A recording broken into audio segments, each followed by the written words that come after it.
This old guy DIY video has to do with repairing a seat support on a picnic table. A hot chick that I know has this picnic table. We just painted it the other day. She said, "Did you look at that patch job the other guy did?" And I said, "No." So when I look at it, you can see if you grab the end of the seat here, the thing still flexes. So the guy who did this repair with a couple of wood screws and a little piece of Webelow wood on top. Same thing over here, just a little piece of 2x2. Obviously that person did not understand engineering and opposing forces. I'm going to zip these pieces of wood off. I'll get a piece of wood that will actually support the load. I'll repair this thing and show you how I do it. This is what the joint looks like after removing the two patches.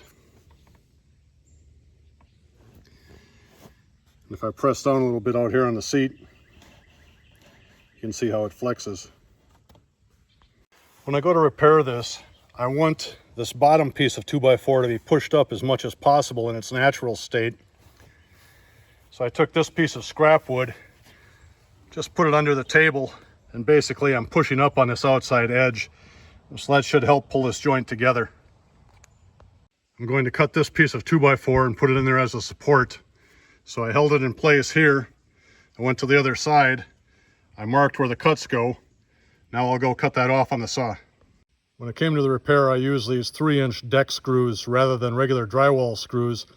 These screws are harder and last longer. They're designed to be outside.